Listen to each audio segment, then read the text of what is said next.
할렐루야, 반갑습니다. 오늘도 복되고 거룩한 주일, 우리 주님 앞에 오신 모든 성도님들 한 분 한 분을 축복합니다.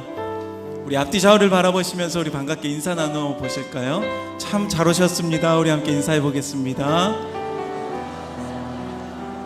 네, 너무나도 귀한 자리, 은혜의 자리에 함께 오신 모든 분들을 다시 한번 축복합니다.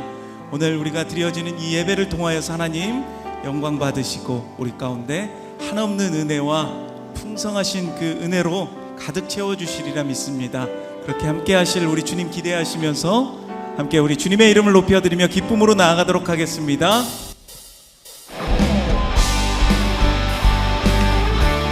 우리 함께 박수치며 주님을 높여드리며 나아갑시다.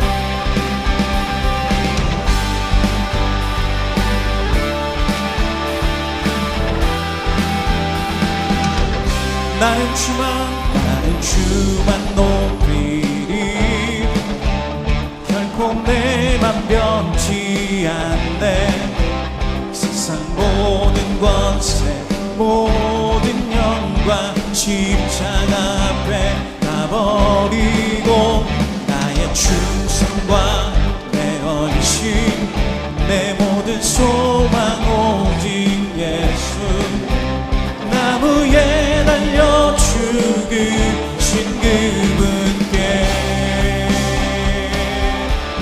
오직 우리 주께 오직 우리 주께 내 믿음 소망 찬양 함께 합당하고 또 오직 만왕의 왕께 엎드려 경배하며 모두 드리니 오직 우리 주께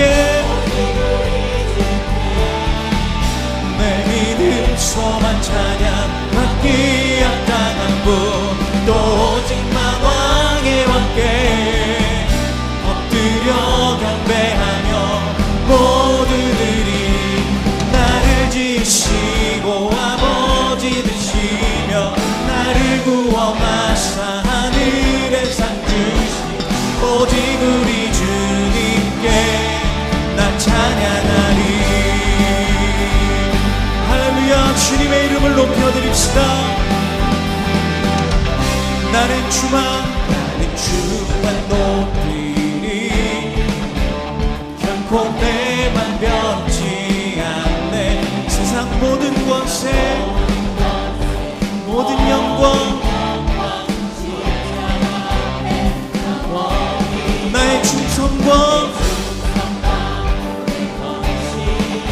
내 모든 소망 오직 예수.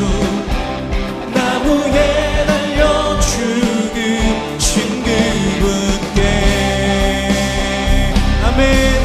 오직 우리 주께 오직 우리 주께 내 믿음 소망 찬양 함께 합당한 분 또 오직 만왕의 왕께 엎드려 경배하며 모두 드리니 오직 우리 주께 내 믿음 소망 찬양 함께 합당한 분 또 오직 만왕의 왕께 엎드려 경배하며 모두 드리니 나를 지고 아버지 되시며 나를 구원하사 하늘의 상 주신 오직 우리 주님께 난 찬양하리.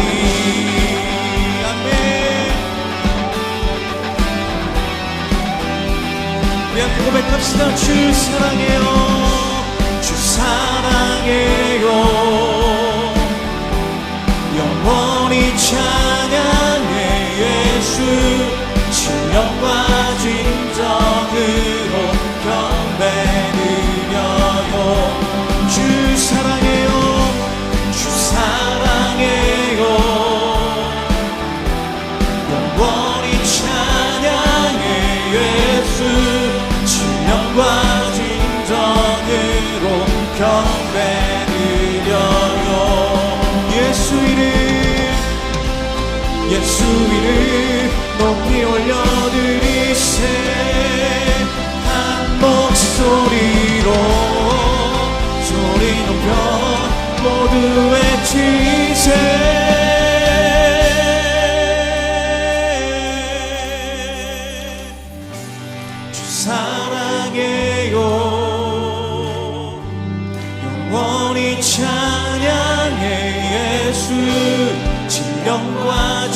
진정으로 경배드려요. 주 사랑해요.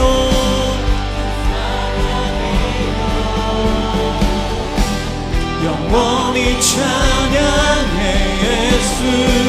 진정과 진정으로 주님을 향한 그 사랑의 마음을 담아서 주 사랑해요. 영원히 찬양해 예수. 진정과 진정으로 경배드려요. 다시 한번 주 사랑해요. 주 사랑해요. 영원히 찬양해 예수. 진정과 진정으로 경배드려요. 할렐루야. 주님 앞에 감사와 경배의 박수 드립시다. 아멘.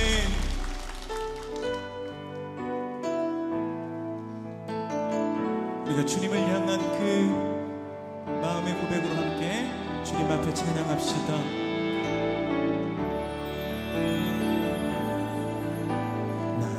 무엇과도 주님을 바꾸지 않으리. 다른 어떤 은혜 구하지 않으리. 오직 주님만이 내 삶의 도움이시니 주의 얼굴 보기 원합니다. 우리 다시 한번 나 무엇과도 주님을 바꾸지 않으리. 다른 어떤 은혜 구하지 않으리. 오직 주님만이 내 삶의 도움이시니 주의 얼굴 보기 원합니다. 주님 사랑해요. 주님 사랑해요. 온 마음과 정성 다해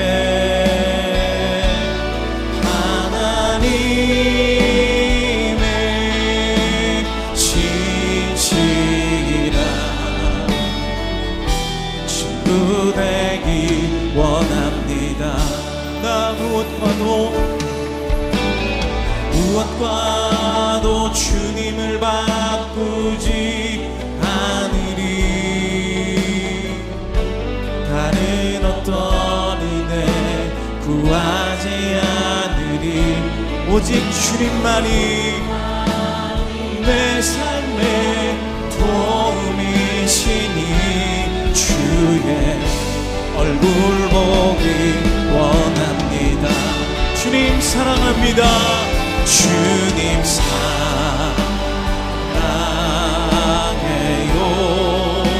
온 마음과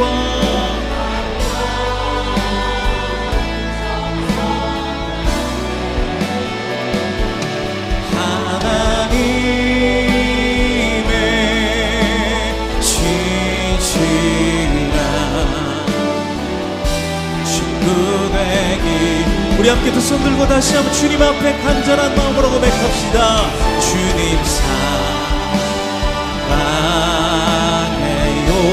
우리의 온 마음과 정성을 다해서 정성 다해 하나님의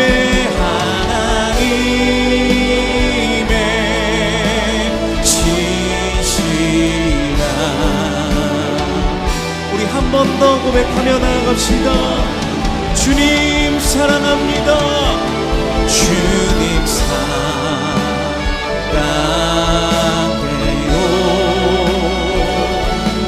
온 마음과 정성 다해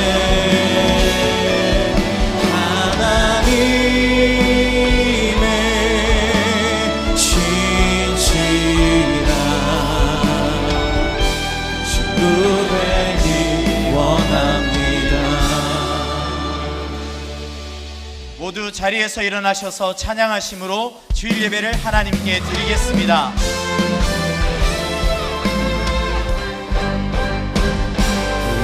그가 주의 자비를 따라 한없는 은혜 증명할까.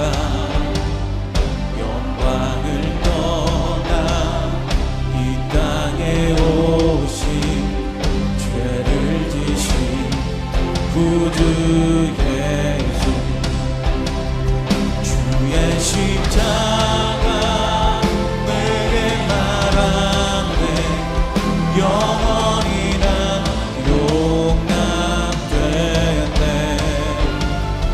아름다운 신과 나는 주의 것 그리스도 나의 산소만. 할렐루야 주를 찬양하여라. 할렐루야 자유케 하셨도다. 죄 저주 끊으신 주께 구원이 또다. 주 예수 나의 산소만. 할렐루야 주를 찬양하여라. 할렐루야 자유케 하셨도다. 죄 저주 끊으신 주께 구원이 또다. 주 예수 나의 산소만.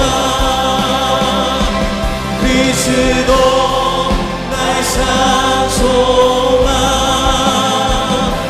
당신은 나의 산소만.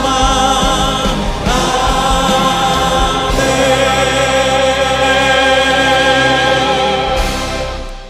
너희는 이전 일을 기억하지 말며 옛날 일을 생각하지 말라. 보라 내가 새 일을 행하리니 이제 나타낼 것이라. 너희가 그것을 알지 못하겠느냐. 반드시 내가 광야의 길을 사막의 강들을 내어 내 백성 내가 택한 자에게 마시게 할 것임이라. 이 백성은 내가 나를 위하여 지었나니 나를 찬송하게 하려 함이니라. 하나님은 영이시니 예배하는 자가 영과 진리로 예배할지니라. 아멘. 사랑하는 성도 여러분, 하나님이 기뻐하시는 예배는 상한 마음과 통회하는 심령이라고 하셨습니다. 이 시간 성령께서 깨닫게 하시는 잘못들을 가지고 진실한 마음으로 각자 입을 열어 참회하는 기도를 드리겠습니다.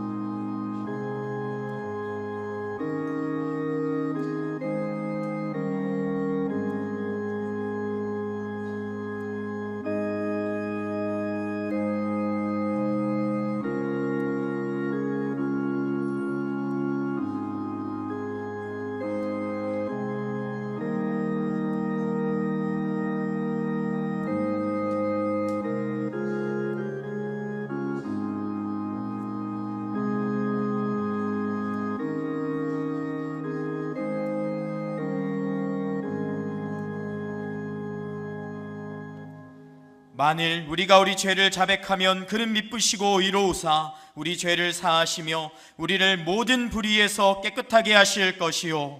사랑의 주님, 이 놀라운 용서의 은총을 허락하신 것을 감사합니다. 이제는 우리가 법 아래 있지 아니하고 은혜 아래 있기 때문에 더 이상 죄가 우리를 주관치 못하는 줄 믿습니다. 이 시간 우리를 다시 한번 성령으로 강건케 하시고 충만케 하여 주옵소서. 예수님의 이름으로 기도합니다. 아멘. 자리에 앉으셔서 찬송하겠습니다.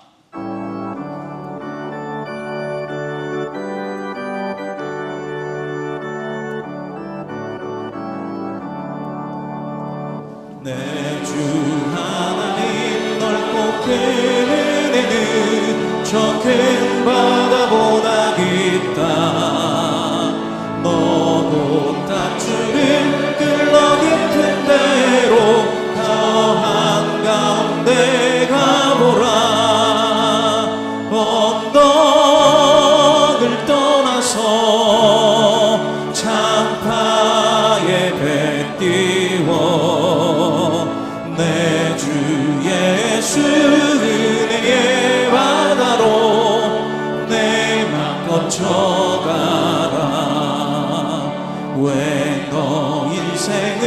언제나 거기서 저 큰 바다 물결 보고 그린 모르는 깊은 바다 속을 한 번에 하려 안 보나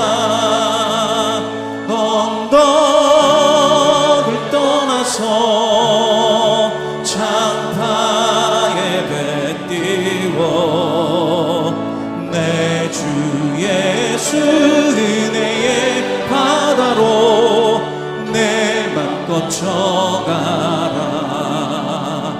많은 사람이 얕은 물가에서 저 큰 바다 가려다가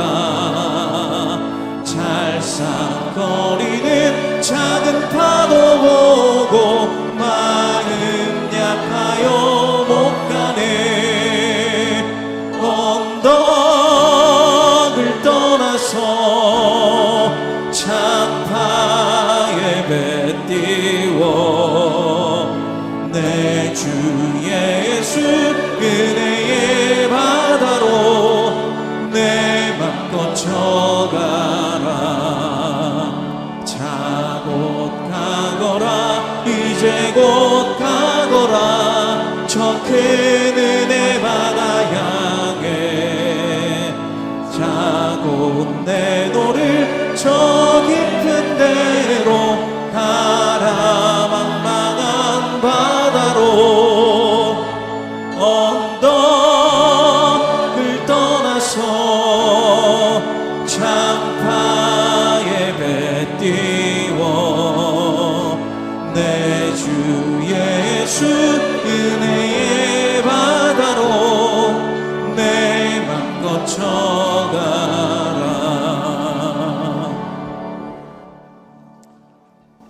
하나님 아버지, 오늘도 주님이 택한 저희들이 주님의 전에 모여 주님을 찬양할 수 있도록 하신 은혜에 감사합니다.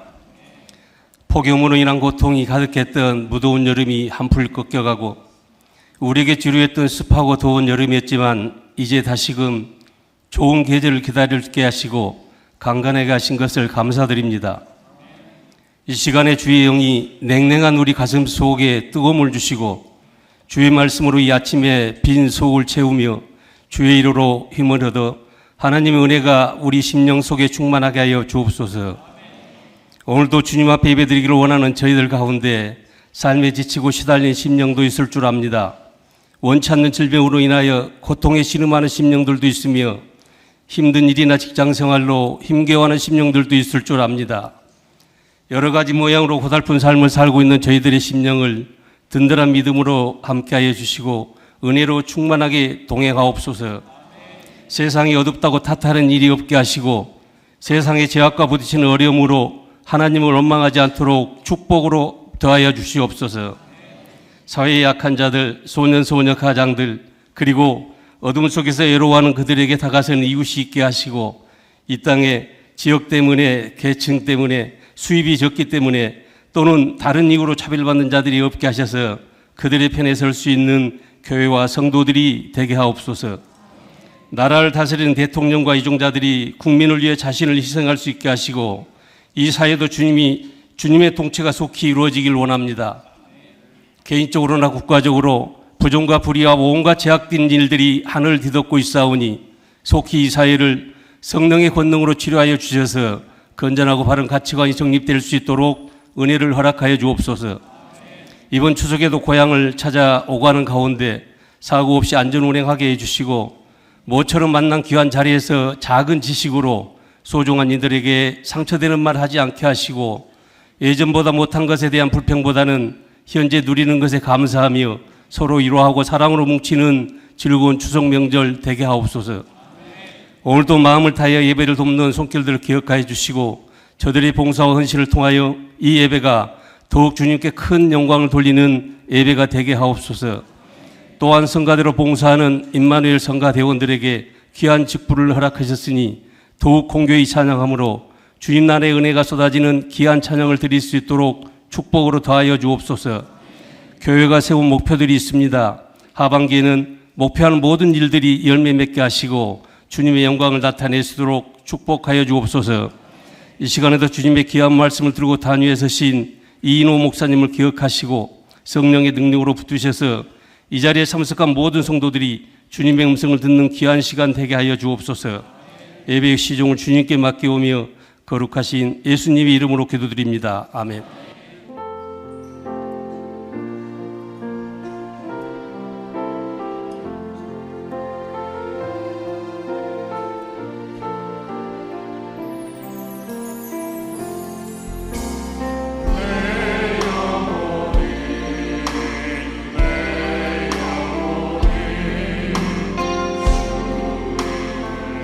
찬양하며 기뻐하며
더사랑의 교회 예배에 참여하신 모든 분들을 주님의 이름으로 환영합니다. 새로 오신 분은 예배가 끝난 직후 3층 새가족실에 오셔서 등록해 주시면 감사하겠습니다. 가등록 후 담당 교역자의 등록 신방을 받으시면 정식 등록교인이 됩니다.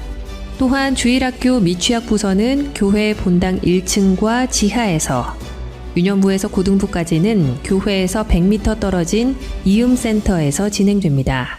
이음센터 1층에는 성도들이 교제할 수 있는 이음 카페와 소그룹실들이 있고 기독 대안학교인 이음학교와 상담실도 운영하고 있습니다. 홈페이지를 통해 온라인으로도 새가족 등록을 하실 수 있습니다. 또한 주일학교와 훈련, 목양, 봉사에 대한 자세한 교회 생활 안내는 홈페이지를 이용해 주시기 바랍니다. 오늘 새가족방 강의는 3과입니다. 2024 가을 특별 새벽 부흥회가 Rejoice 예수, 우리의 기쁨이라는 주제로 10월 7일부터 19일까지 새벽 4시 50분 본당에서 2주 동안 진행됩니다. 빌립보서를 중심으로 이인호 목사님께서 강사로 섬겨주십니다. 2024년 행복축제 2차 VIP를 작정합니다. 11월 15일 금요일과 17일 주일에 있는 행복축제에 아직 예수님을 믿지 않은 주변의 가족과 친구, 이웃을 3명 이상 작정하여 로비에 있는 제출함에 넣어주시기 바랍니다. QR코드를 통해 온라인으로도 신청하실 수 있습니다. 로잔 기도용사 500 프로젝트에 헌신할 성도님들을 모집 중에 있습니다. 아울러 로잔 대회를 위한 사전 중보기도 모임이 9월 14일과 21일 토요일 새벽 7시 2층 찬양대실에서 진행됩니다. 다양한 선교 문화 강좌가 개설되어 모집 중에 있습니다. 성도님들의 많은 신청을 바라며 자세한 내용은 주보 광고 6번을 참고해 주시기 바랍니다. 이음학교에서 2025학년에 함께할 학생을 모집합니다. 입학 설명회와 입학 전형 등 자세한 내용은 주보 6면을 참조해 주시기 바랍니다. 추석 명절 가정 예배지, 다문화 선교부 추석 연합수련회, 섬김이 모집, 교우동정은 주보를 참조해 주시기 바랍니다.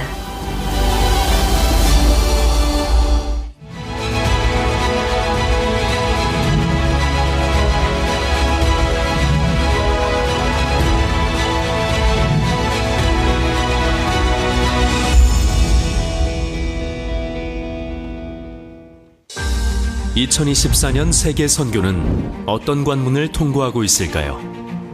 첨단 과학기술로 세상은 급변하고 예측할 수 없는 분쟁과 갈등의 뇌관이 곳곳에 도사리고 있습니다. 이러한 시대 상황 속에서 그리스도인들과 교회는 예수님의 지상 대명령인 복음을 땅끝까지 전하는 사명을 감당하고 있습니다. Showing in our lives the beauty of Christ, this declaring and displaying Christ, we want to do it together. And that's one of the main themes of the Fourth Congress. 이처럼 세계 복음화를 위해 1974년 시작된 로잔 운동은 50년간 3차례에 걸쳐 함께 모여 기도하고 논의하며 시대에 맞는 다양한 선교 전략을 모색했습니다. 각 로잔 대회는 복음주의 그리스도인들의 다짐이자 약속인 로잔 언약, 마닐라 선언, 케이프타운 서약을 작성하며 시대의 어려움 속에서도 복음의 순수성을 잃지 않고 지혜롭게 연합하고자 힘써왔습니다. 그리고 올해 로잔운동 50주년을 기념해 한국에서 제4차 로잔 대회가 개최됩니다. 2024년 9월 22일부터 28일까지 교회여 함께 그리스도를 선포하고 나타내자라는 주제로 전 세계 200개국이 넘는 기독교 지도자들이 인천 송도에서 함께 머물며 각국의 선교 현황과 비전을 공유합니다. 특히 인공지능과 디지털 시대의 도래 등 다양한 선교 현장의 변화 속에서 최근 세계 선교가 당면한 25개의 주제에 관해 함께 토의하고 서울 선언문을 통해 복음적인 선교 전략을 제시할 예정입니다.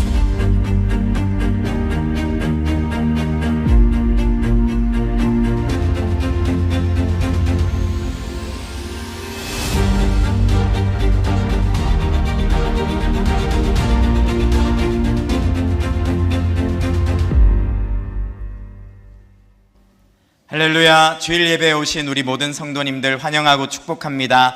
옆에 분들과 인사로 교제 나누겠습니다. 사랑합니다. 축복합니다. 사랑합니다. 축복합니다. 주일 예배에 처음 오신 분들을 기쁨으로 환영합니다. 등록하시거나 안내를 받기 원하시는 분들은 예배 후 3층 새가족 등록실로 오시면 필요한 안내와 도움을 받으실 수 있습니다.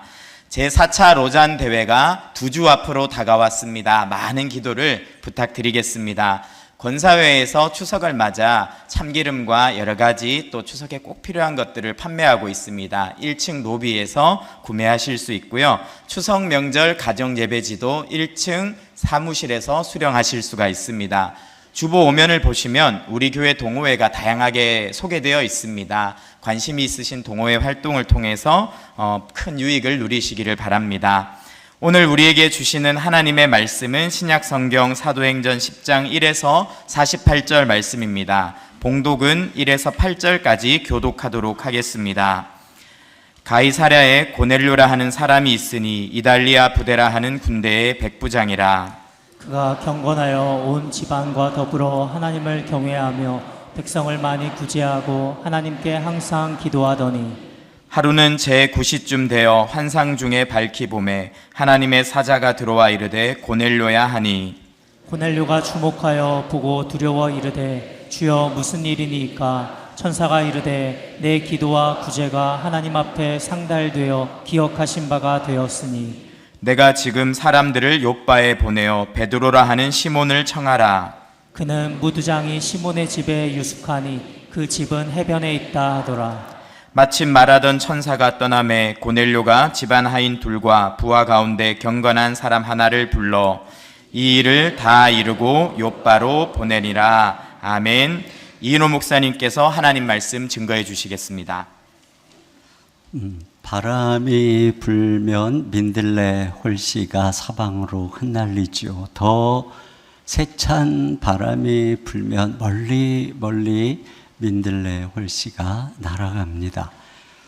그런데 그렇게 날아갔던 민들레 홀씨가 어느 경계를 넘어가지를 못하는 거예요. 마치 무슨 유리벽이라도 있는 것처럼 어느 경계에 딱 막혀 있어요.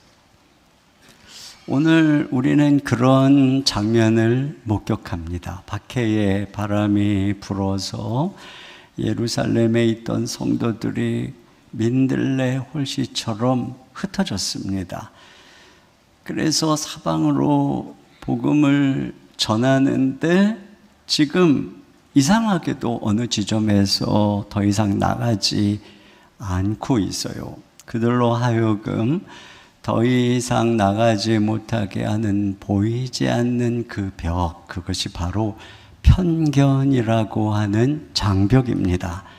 특히 이방인을 향한 편견입니다.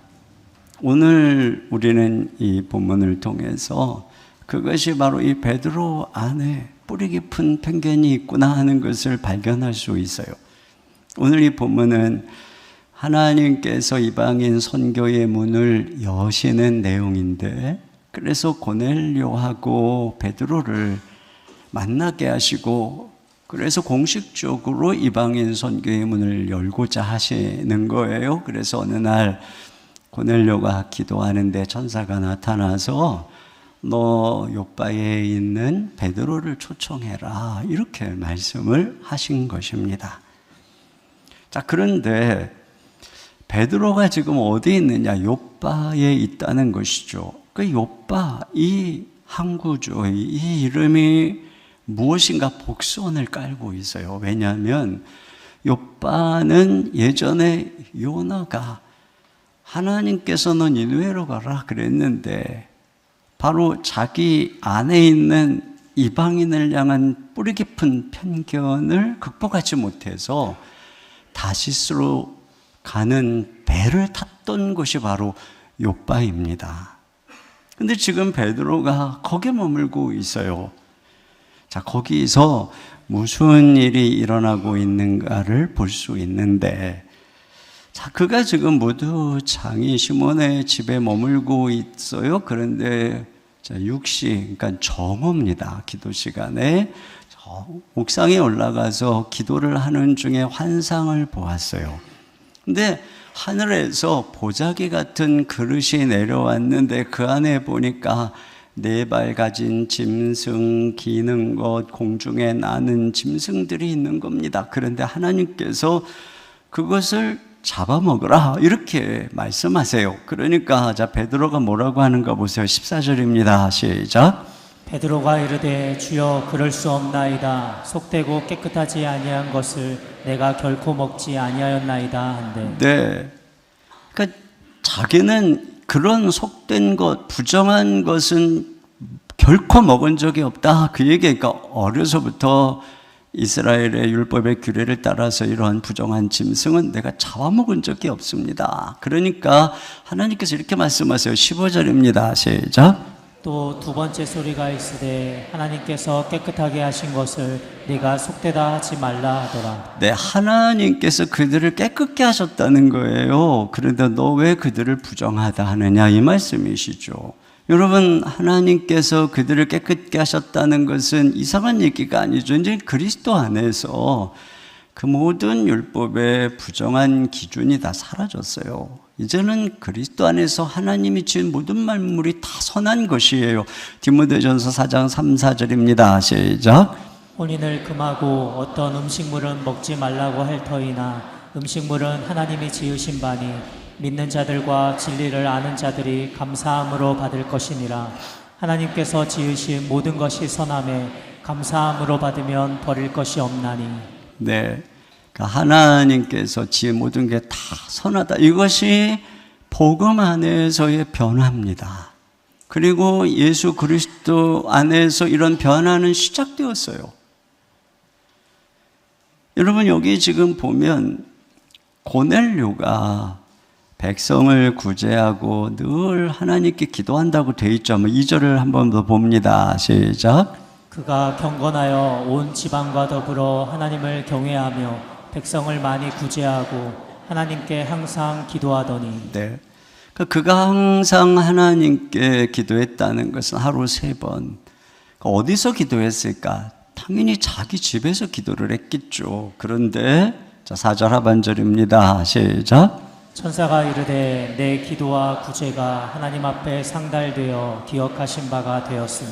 네, 하나님 앞에 그의 기도가 상달되었다는 것입니다. 고넬료는 이방인입니다. 그리고 또 자기 집, 이방인의 집에서 기도를 하는데 거기서 드리는 기도를 하나님이 들으셨다는 것이고, 그리고 또 거기 천사가 나타났습니다. 거기가 거룩한 곳이죠. 이처럼 예수님 안에서 공간의 의미, 또 성전의 의미가 달라졌습니다. 또 지금 베드로가 있는 곳은 어디라 그랬어요? 무두장의 시몬의 집입니다. 무두장에는 가죽 수송공이고, 그래서 짐승을 잡아서 가죽을 벗기는 일을 합니다. 그러니까 율법적으로 부정한 곳입니다. 그런데 바로 그 집 옥상에서 기도를 하는데 거기서 환상이 보였습니다. 환상 중에 하늘이 열렸습니다. 하늘이 열렸는데 그 하늘에서 이렇게 보자기에서 내려온 것들이 무엇입니까? 그가 부정하다고 생각한 온갖 짐승들입니다. 그게 지금 하늘에서 내려왔다는 것은 더 이상 부정하지 않다는 거죠. 그러니까 보세요. 시대가 달라졌어요. 그런데 베드로에게는 아주 오랜 규례의 습성이 있습니다. 나는 한 번도 그게 부정하기 때문에 어려서부터 먹은 적이 없습니다. 그러니까 이것은 그에게 어려서부터 배인 규례라는 것입니다. 하나님이 3번이나 말씀하시는데도 불구하고 3번이나 단호하게 그럴 수 없다는 것은 이것이 옳습니다, 이 얘기죠. 여러분, 그런데 이것은 단순한 부정한 음식에 대한 이야기가 아니죠. 이것은 이방인에 대한 편견에 대한 얘기인 것입니다. 그러니까 그 편견, 이방인을 부정하다고 하는 편견의 뿌리가 얼마나 깊은가 하는 것을 암시해주고 있는 것이죠. 여러분, 편견이 무서운 것은 그 편견이라고 하는 장벽이 저 바깥에 어디 있는 것이 아니라 내 안에 있기 때문에 내가 그런 편견을 가지고 있는지조차 모른다는 것입니다. 어려서부터 그렇게 보고 배우고 경험하고 자랐기 때문에 자기도 모르게 자신 안에 형성되어 있는 편견의 장벽이 있는 줄도 모르는 거예요. 그리고 그 편견으로 인한 차별을 당연시하는 것입니다. 알프레드 엘두시엔이라고 하는 한 유대 크리스찬이 유대인들의 이방인에 대한 편견을 연구를 해서 책으로 냈는데 그 책에 보면 뭐라 그랬냐면은 이방인 아기는 태어나면서부터 부정하다 이렇게 얘기를 했어요. 그래서 미시나, 즉 유대의 율법 책을 해석해 놓은 책인데 거기에서 뭐라 그러냐면 이방 여인이 아이를 낳을 때 그를 돕지 마라 이렇게 금지를 하고 있습니다. 그리고 동시에 유대 여성이 아이를 낳을 때 아무리 위급해도 이방인 의사나 산파에게 도움을 청하지 마라. 그럼 뭐라 그랬느냐면은 어떻게 아이를 짐승에게 맡기겠느냐 이런 얘기를 했습니다. 그게 유대인들은 말이에요, 자기들을 제외한 모든 주변의 나라, 모든 세계 민족은 다 부정하다는 것이에요. 그러니까 여러분, 이런 생각이 얼마나 죄악되고 잘못된 시선일까요? 여러분, 실제로 이방인이 그러냐? 오늘 지금 고넬료를 통해서 뭘 보여주는 거예요? 여러분, 지금 이 고넬료가 오히려 하나님을 경외하고 경건하고 그가 구제를 하고 항상 기도를 해서 많은 유대인들에게 칭찬을 받고 있다는 것이에요. 그러니까 너희가 지금 편견이라는 거죠. 실상 너희가 선택받았다고 하지만 너희보다 지금 이 고넬료가 더 경건하지 않느냐? 오히려 그를 지금 하나님이 받고 계시지 않느냐? 그러니까 우리가 이런 편견을 가지고 있는 것입니다. 여러분, 우리나라도 지역마다 편견이 있어요. 어떤 사람들은 서울 사람은 깍쟁이다. 무슨 서울 사람이 다 깍쟁이입니까? 충청도 사람은 멍청도다. 말이 좀 느리다고 멍청도래요. 말이 느린 사람은 멍청합니까? 강원도 사람은 감자바오다. 그러니까 저 시골에서 감자나 먹고 사는 촌 사람들이다. 이게 어느 시절 얘기입니까? 어떤 학생이 여수에서 서울로 전학을 할 때 애들이 그러더래요. 야, 너희 아빠 선장이냐? 이러더라는 거예요.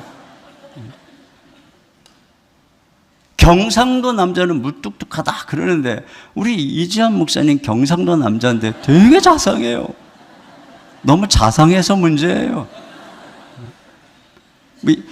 전라도 여자는 기가 세다. 저의 아내가 여수 여자인데 엄청 온유합니다. 그러니까 우리가 보면은 잘 알지도 못하면서 경험해보지도 않았으면서 이 사람 얘기 저 사람 얘기 들으면서 온갖 편견을 가지고 있는데, 문제는 뭐냐면 예수를 믿고 성령으로 충만해도 이런 편견이 벗어지지 않고 내 안에 있는 이런 편견이 죄인 줄도 모른다는 것이고, 여기서부터 바로 복음의 진전이 가로막히는 거예요. 정치, 이념, 문화, 학력, 직장, 인종 등으로 우리 가운데 온갖 편견들, 이런 것들이 장벽을 치고 있는 것이죠. 자, 하나님께서는 이러한 편견을 어떻게 무너뜨리시는가? 우리는 여기서 편견의 선을 넘으시는 위험한 성령님의 주도적인 역사를 보게 되는 것입니다. 여러분, 우리가 보는 것처럼 사도행전에서는 성령님이 주도적으로 이끌어 가시는데요, 그러니까 성령님께서 그 당시에 그 시대의 규례나 이런 것들로 금고진 선을 성령님이 막 넘게 하세요. 그래서 이런 장벽을 넘는 게 사도행전의 역사인데요, 여러분, 여기 예루살렘에서 유대 지도자들이 복음 전하지 마라 하고 금지하고 협박하잖아요. 그럼에도 불구하고 성령께서는 사도들을 통해서 계속 가서 복음을 전해라, 이렇게 말씀하시죠. 스데반의 박해로 다 흩어졌는데 오히려 성령께서 그 흩어진 자들이 온 유대까지 선을 넘어 경계를 넘어 복음을 전하게 하시죠. 빌립을 주도적으로 인도를 해주셔서 그 당시에 서로 상종도 안 하던 사마리아의 경계 선을 넘어서 또 복음을 전하게 하시죠. 또 금기시된 이방인 에디오파 내시에게 복음을 전하게 하고 세례를 베풀게 합니다. 아직 교리적으로 정리도 안 됐어요. 또 지금 사도들의 합의가 이루어지지도 않았는데 성령님께서 그냥 앞서가시면서 위험한 선을 막 넘고 있는 것입니다. 그리고 또 이미 우리가 본 것처럼 바울을 변화시켜서 이방인의 사도다 이렇게 이미 불러놓으셨어요. 그러니까 무슨 협의가 있기 전에 하나님께서는 이와 같이 주도적으로 그 당시에 쳐놓은 선들을 막 넘고 있는 것을 볼 수 있는 것입니다.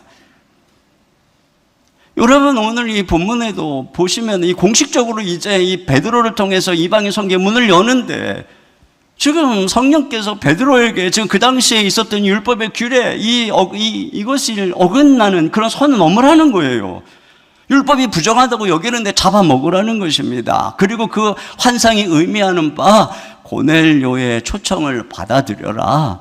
그리고 그 당시에 유대인들은 상종도 하지 않는 이 고넬료의 집에 가라. 그래서 결국에는 이 베드로가 그렇게 해서 고넬료의 집에 가는데 그가 이렇게 얘기를 합니다. 28절입니다. 시작.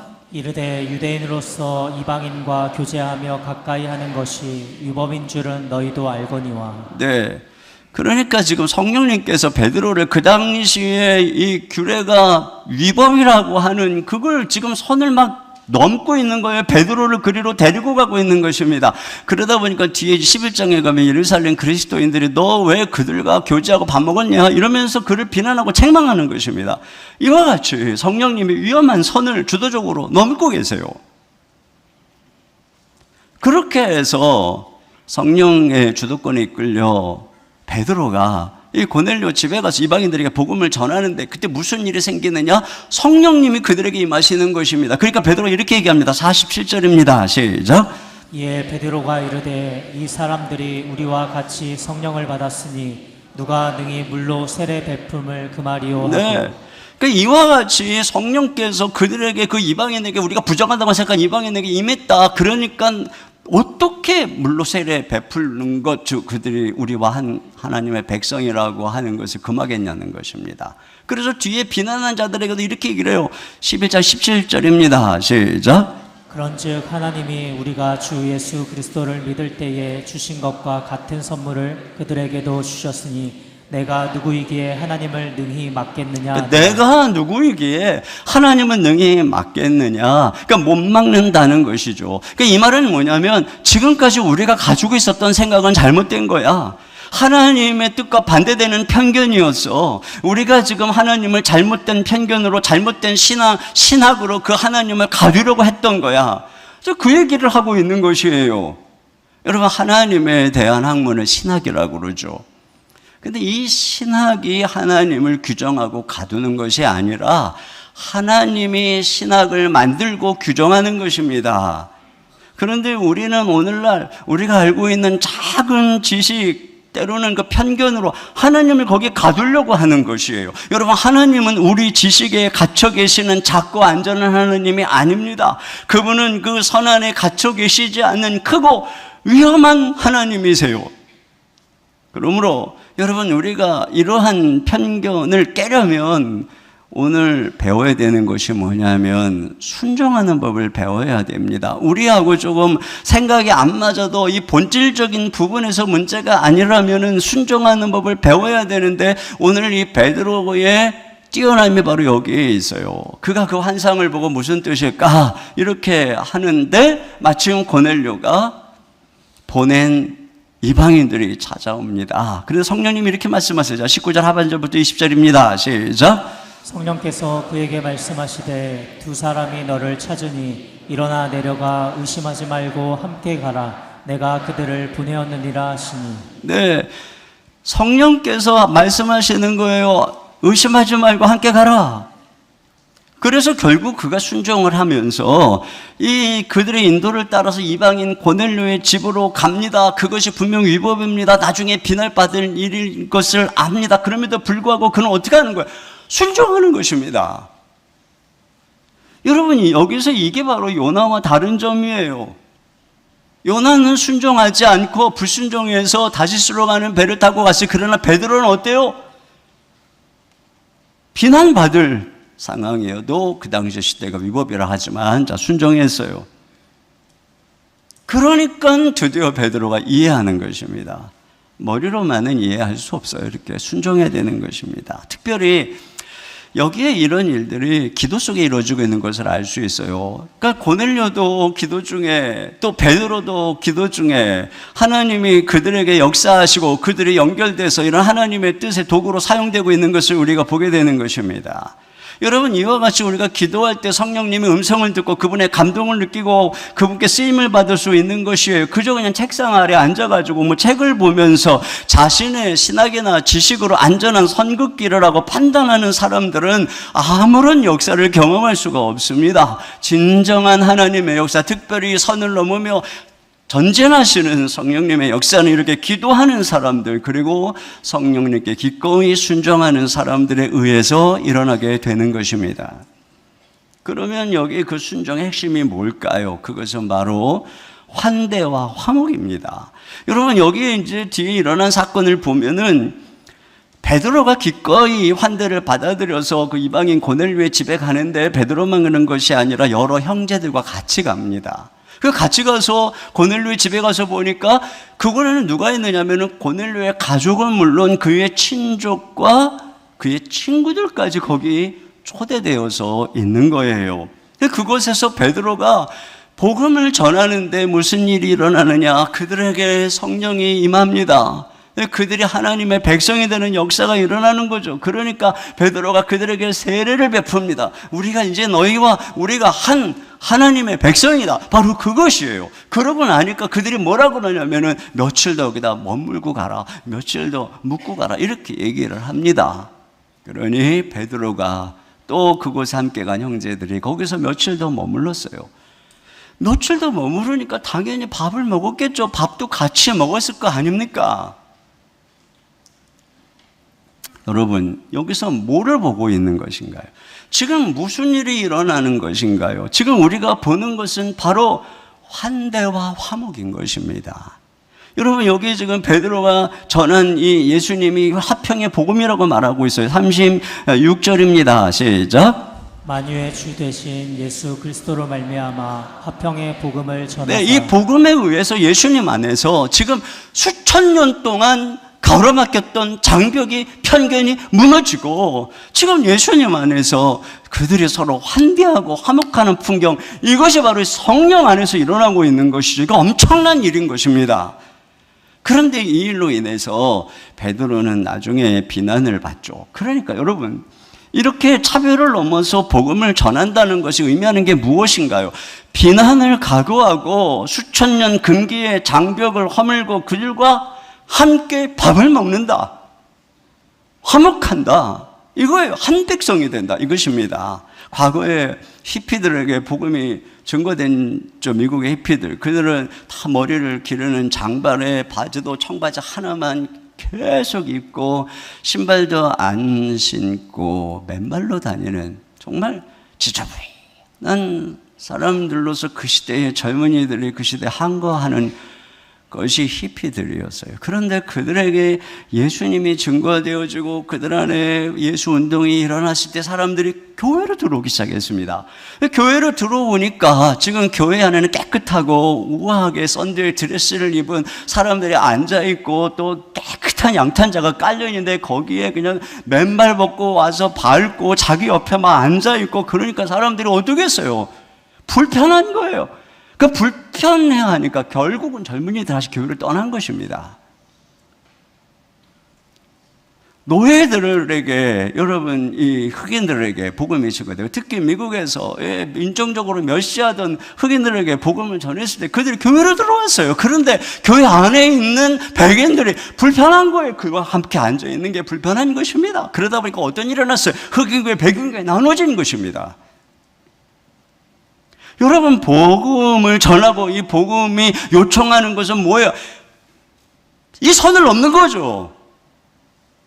진정 우리가 복음을 전한다는 것은 복음이 요청하는 이 파격적인 이 변화, 이 위험한 변화를 수용할 것인가, 바로 이 문제인 것입니다. 그런 면에서 우리가 다락방에서 모일 때에 우리가 서로에게 가져야 될 모습은 무엇이겠습니까? 어떤 편견, 차별 이런 것들을 다 버리고 환대하는 것이죠. 여러분, 우리 바깥에 있는 사람들이 우리가 모든 이 편견과 이런 어떤 것들을 버릴 때 전에는 경험하지 못했던 사람들이 우리들에게 와서 환대받고 복음을 듣고 한 가족이 되는 것입니다. 그렇게 해서 화목하는 공동체, 그들을 어떤 경계가 없이 환대하는 공동체, 이것이 바로 교회인 것이죠. 성령께서는 이와 같이 선을 넘어 위험하게 우리를 인도하고 계시는 것입니다.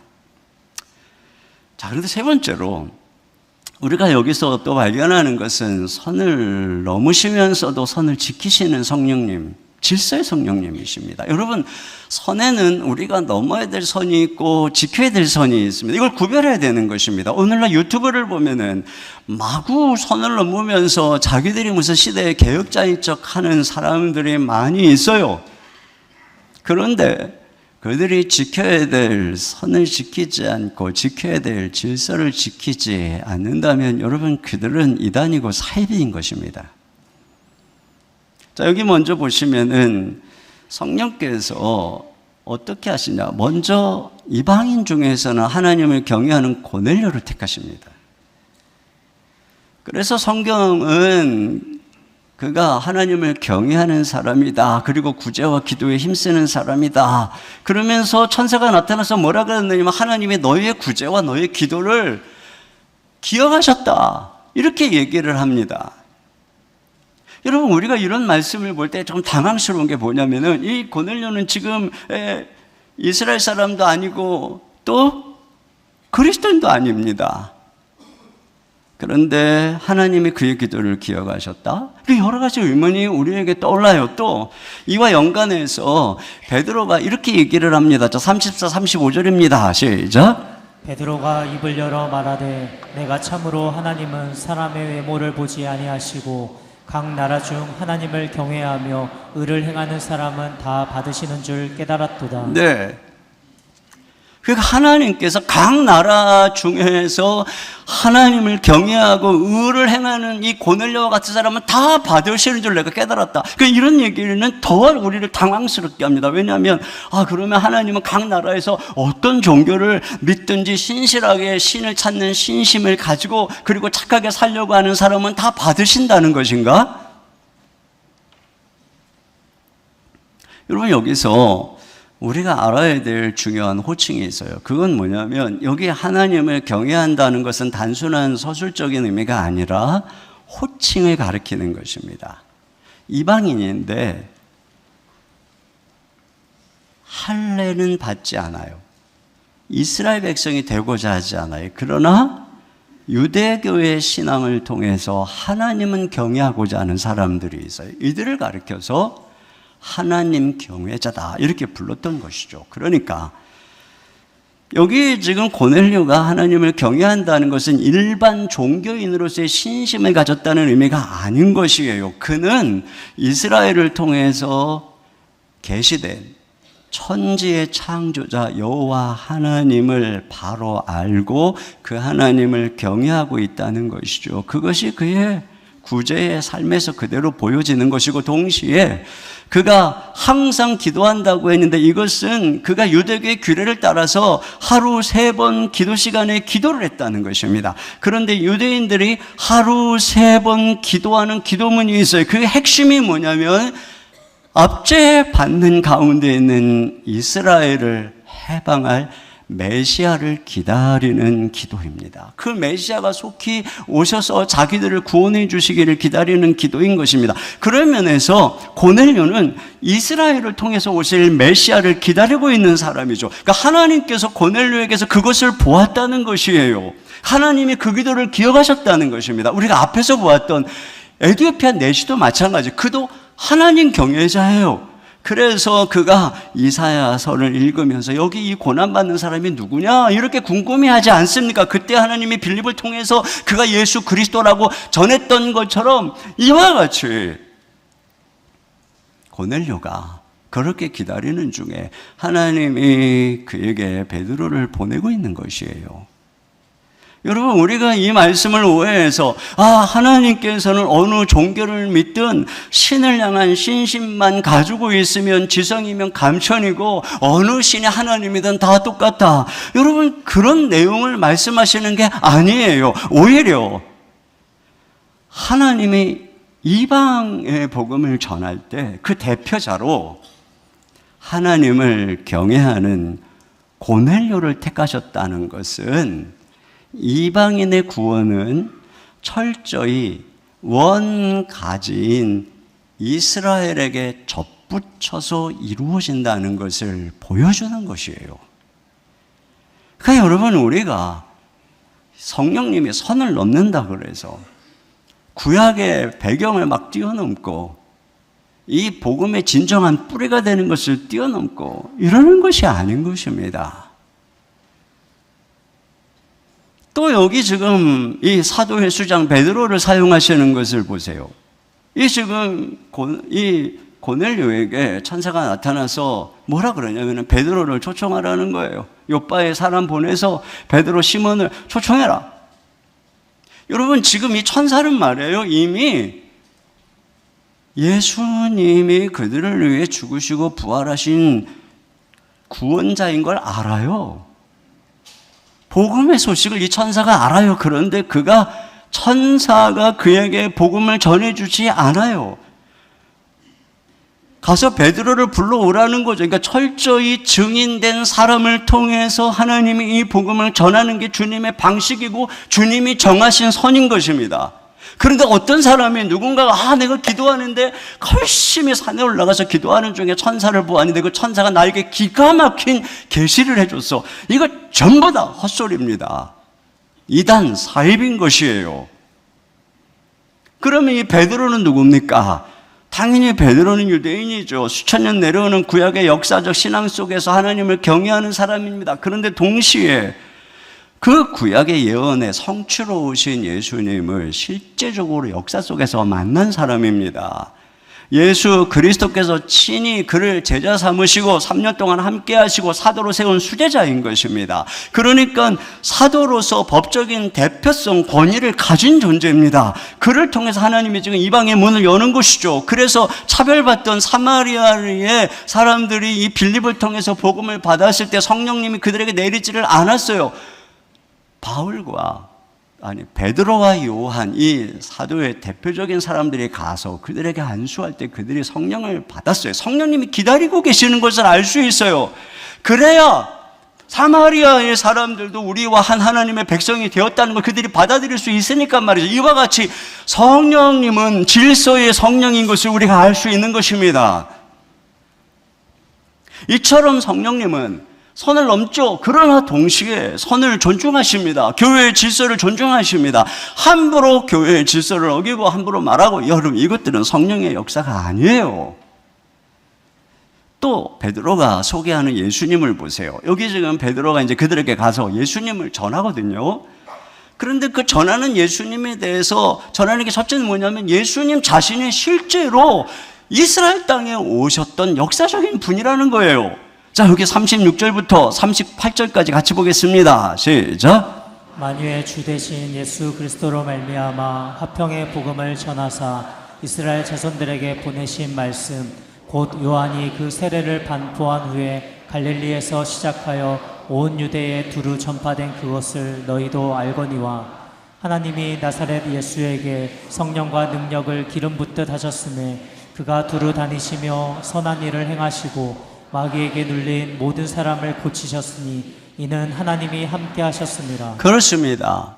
이와 같이 예수님이 실제로 이스라엘 땅에 나사렛 땅에 오셔서 그곳에서 메시아로 행하셨던 바로 그 일을 얘기하면서 동시에 바로 그분이 죽으시고 부활하셨는데 우리가 증인이다. 이렇게 하는 거예요. 역사적 증인이다. 우리가. 자, 39절부터 41절입니다. 시작. 우리는 유대인의 땅과 예루살렘에서 그가 행하신 모든 일의 증인이라. 그를 그들이 나무에 달아 죽였으나 하나님이 사흘 만에 다시 살리사 나타내시되 모든 백성에게 하신 것이 아니요 오직 미리 택하신 증인 곧 죽은 자 가운데서 부활하신 후 그를 모시고 음식을 먹은 우리에게 하신 것이라. 그렇습니다. 이와 같이 증인인 자기들에게 복음을 증거하라고 했다는 것이죠. 그러니까 예수님은 역사적으로 이스라엘에서 태어나시고 오셔서 메시아로 활동을 하시고 온갖 표적을 보여주시고 거기서 죽으시고 실제로 부활하셨는데 우리가 그 예수님의 부활을 실제로 본 증인들이다. 그리고 하나님께서는 다른 천사도 누구도 아닌 바로 그 본 우리들에게 이 복음을 증거하라고 맡기셨다. 이렇게 얘기를 하고 있는 것이죠. 그러니까 지금 이 복음의 역사성을 강조하고 있는 것입니다. 단순한 교훈 신화가 아니라는 거죠. 그리고 이 복음이 바로 그러한 역사에 구약 성경에 뿌리가 내려져 있다는 것이에요. 여러분, 왜 이게 중요하겠습니까? 지금 이제 이방인에게 복음의 문이 열리면 이 복음이 저 땅끝까지 온 세상 가운데 다 전파되는 것입니다. 그러다면은 뿌리를 잃어버리면 변질되기가 쉬워요. 여러분, 오늘날 우리 대한민국에 뭐 신천지의 이만희니 JMS의 정명석이니 하나님의 교회의 장길자니 이런 이단들의 특징이 무엇입니까? 자기들이 굉장히 성경적인 것처럼 주장해요. 그래서 늘 성경을 가지고 연구한다 그러고, 그런데 문제가 뭡니까? 비유를 풀이하고 이렇게 저렇게 한다고 하면서 결국엔 선을 막 넘는 거예요. 그러면서 이제 새로운 시대가 왔다.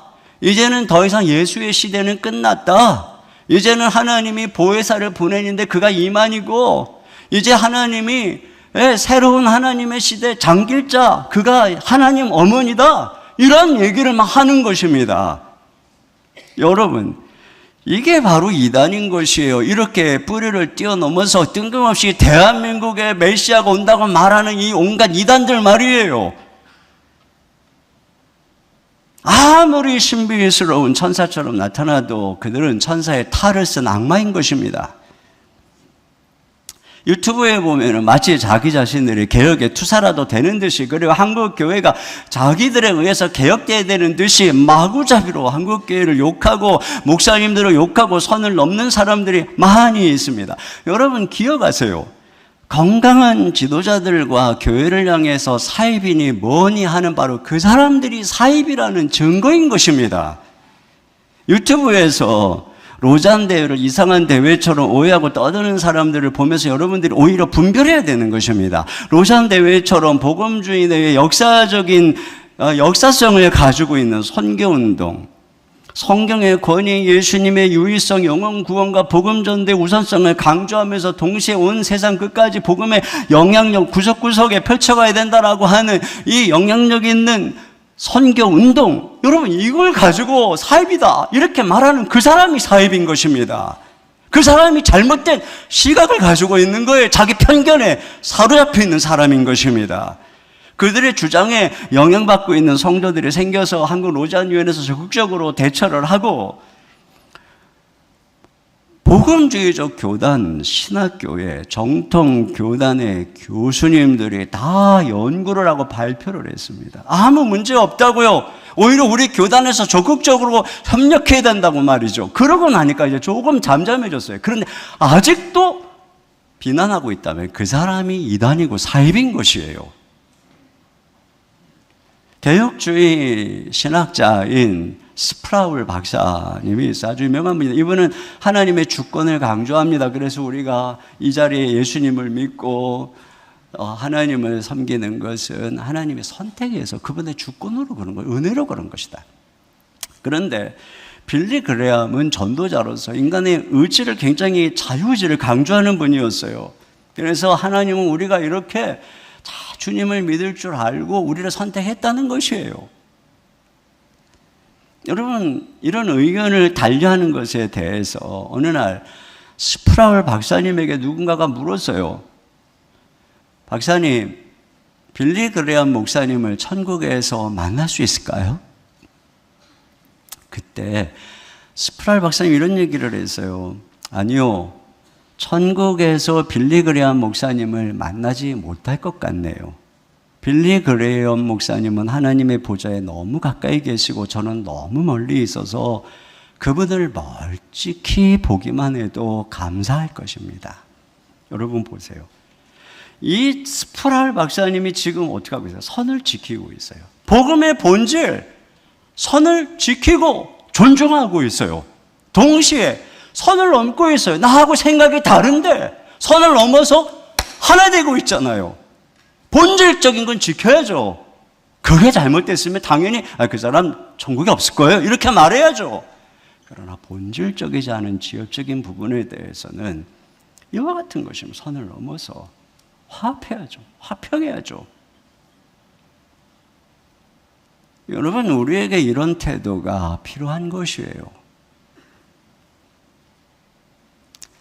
그런 면에서 우리는 선을 지키면서도 선을 넘는 위험한 교회가 되어야 합니다.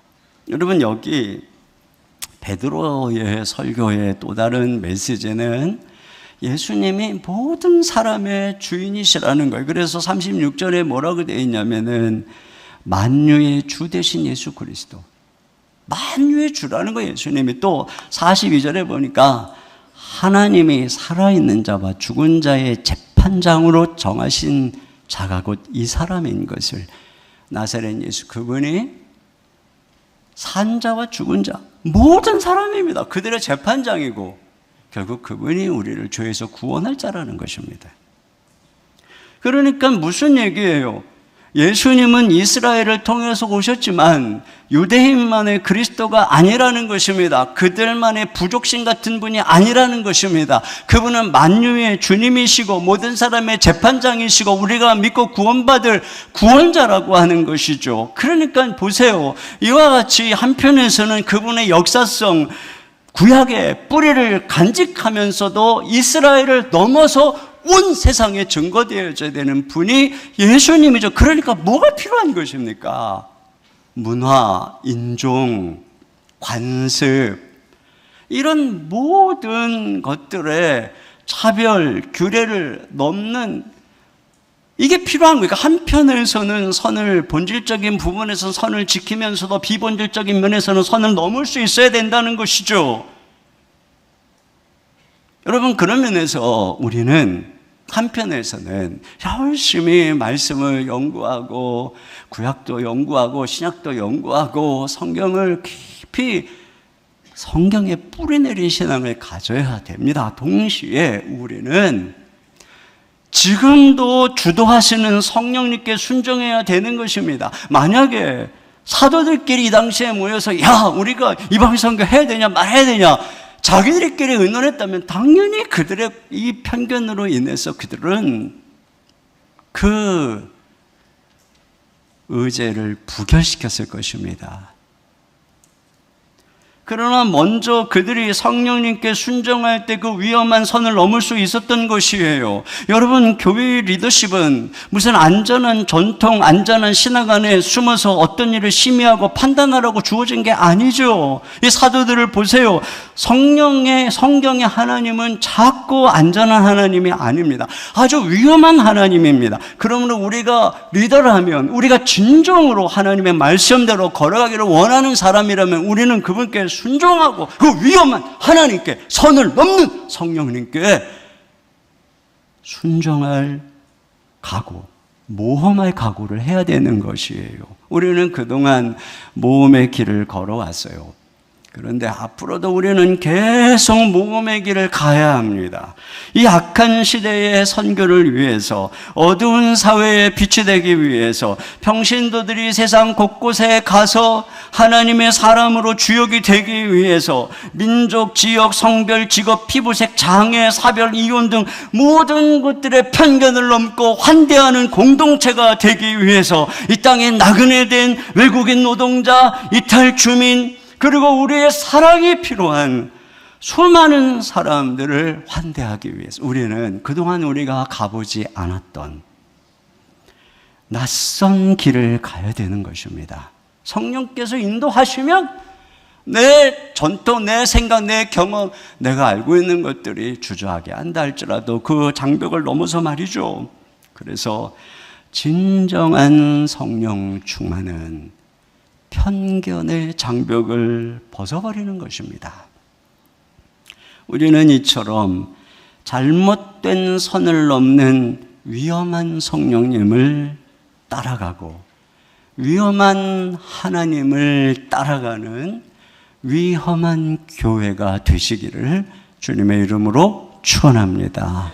우리 시간에 같이 시선이라고 하는 찬양을 드리겠습니다. 내게로부터 눈을 들어 주를 보기 시작할 때 주의 일을 보겠네. 내 작은 마음 돌이키사 하늘의 꿈 꾸게 하네.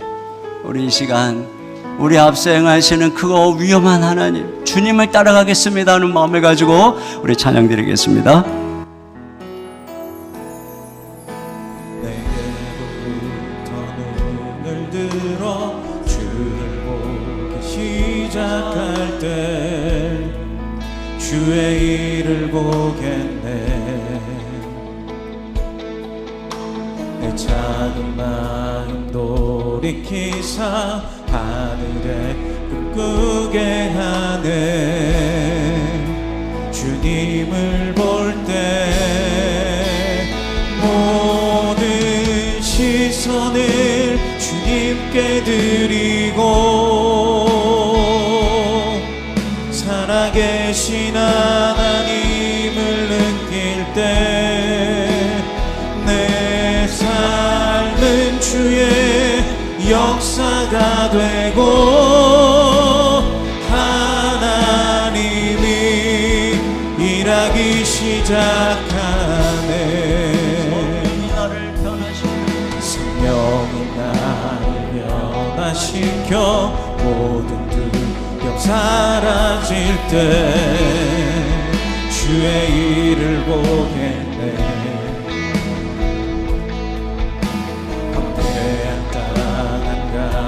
가운데서 주님 마음 알게 되리. 주님을 볼 때 모든 시선을 주님께 드리고 전능하신 하나님을 느낄 때 세상은 주의 나라가 되고 하나님이 일하기 시작하네. 모든 시선을 주님께 드리고 전능하신 하나님을 느낄 때 세상은 주의 나라가 되고 하나님이 일하기 시작하네. 우리 이 시간에 같이 기도 제목 주님께 우리 한 목소리로 올려드리도록 하겠습니다. 같이 읽겠습니다. 내 안에 깊이 뿌리 박혀 있는 편견으로 다른 사람을 왜곡되게 판단하고 정죄하며 복음의 진전을 가로막았던 모습을 온전히 깨닫게 하소서. 아멘. 복음 안에서 차별과 편견이라는 선을 넘어 역사하시는 성령님께 기도하며 순종하게 하소서. 그리하여 나와 다른 사람들을 환대하며 화목하게 하소서. 아멘. 복음의 본질과 교회의 질서를 지키시며 일하시는 성령님을 믿고 복음을 바르게 알고 힘있게 전하게 하소서. 아멘. 성령 충만하여 로잔 대회를 둘러싼 잘못된 정보에 현혹되지 않고 두 주 앞으로 다가온 로잔 대회를 위해 더욱 힘써 기도하며 헌신하게 하소서. 아멘. 우리 한 목소리로 기도하겠습니다. 하나님 아버지, 우리 안에는 잘못된 편견이 있습니다. 오랜 시간 동안 내 안에 싹트고 자라온 수많은 편견 그리고 잘못된 좁은 나만의 고집과 생각이 있습니다. 그래서 우리 안에 하나님을 가지려고 할 때가 얼마나 많은지 모릅니다. 주님, 사람들에 대한 편견 또 여러 가지 많은 것들에 대한 수많은 편견들로 가득한 우리를 열려지게 하시고 우리로 죄인에게 편견을 깨닫고 거기서 벗어날 수 있도록 인도하여 주시기를 간절히 원합니다. 편견의 선을 넘으시는 성령님을 매일모로 바라보며 날마다 성령 하나님의 인도하심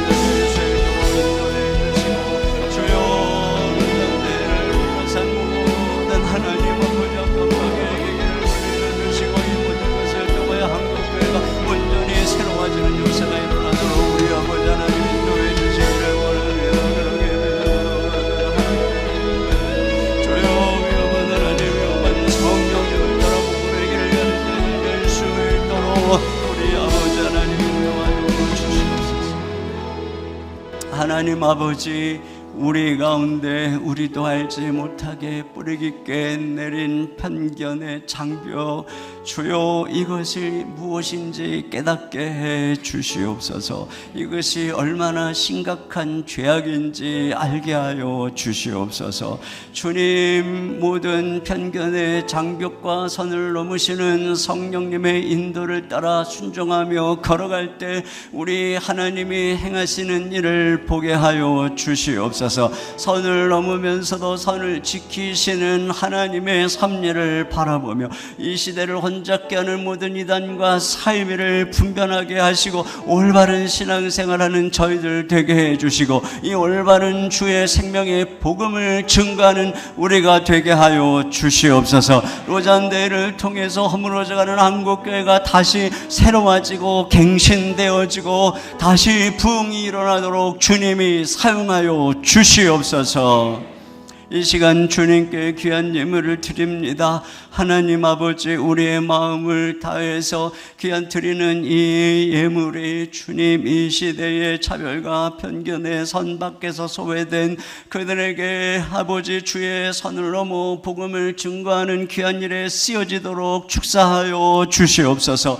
이 예물을 주의 나라를 위해 드리는 사랑하는 성도들의 온갖 10의 1조와 감사와 구제와 선교와 병원과 여러 가지 예물을 주님이 받아주시고 사랑하는 성도들의 삶의 일터에 우리 주님이 날마다 은혜를 공급하여 주시옵소서. 아버지, 모든 막힌 문들을 열어주시옵소서. 경제의 막힌 문들을 열어주시고 관계의 막힌 문들을 열어주시고 사업의 막힌 문들을 열어주시옵소서. 건강의 막힌 문을 열어주시옵소서. 하나님, 우리 안에 먼저 막힌 장벽들, 차별의 장벽이 무너질 때 주여, 우리 하나님, 우리 주의 성령님, 사랑하는 성도들의 삶을 열어주시고 이 세상 속에 주님께 존귀하게 쓰임받도록 역사하여 주시옵소서.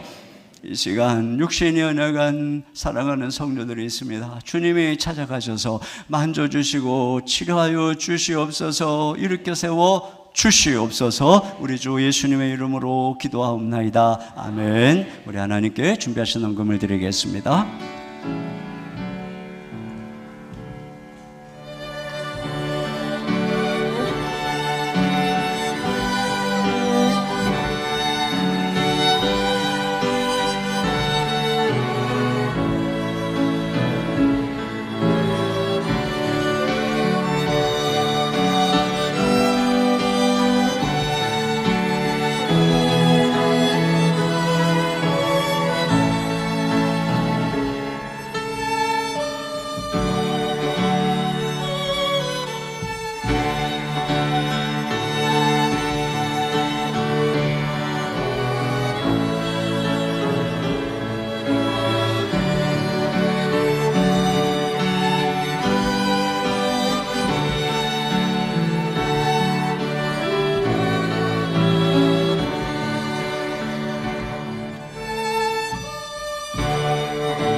모두 자리에서 일어나셔서 새 일을 행하시는 하나님께 찬양 드리겠습니다.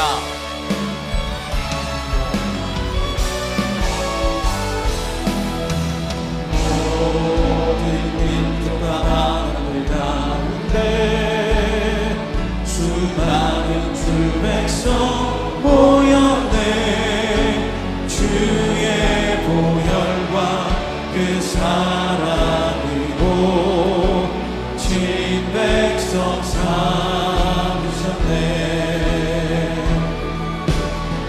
주를 향한 감사와 찬양을 말로 다 표현할 수 없네. 다만 내 소리 높여 온 마음을 다해 찬양하리라.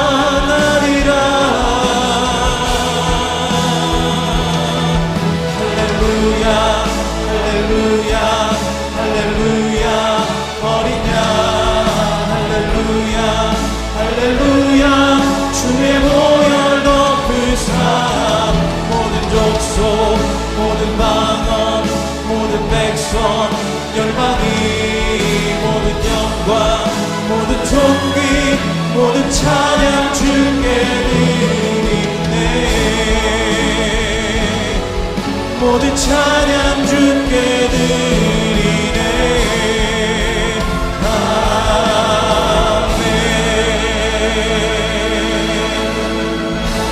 지금은 우리 주 예수 그리스도의 은혜와 우리 아버지 하나님의 무한하신 사랑하심과 성령님의 감화 감동 위로 교통하시는 역사가 차별의 장벽의 선을 넘게 하시는 위험한 성령님의 인도하심에 순종하며 땅끝까지 주의 복음 증거하기를 다짐하는 모든 성도님들 머리 위에 가정 위에 주의 몸된 교회와 이 민족과 열방 가운데 이제로부터 영원토록 함께 해주시기를 간절히 축원하옵나이다. 아멘.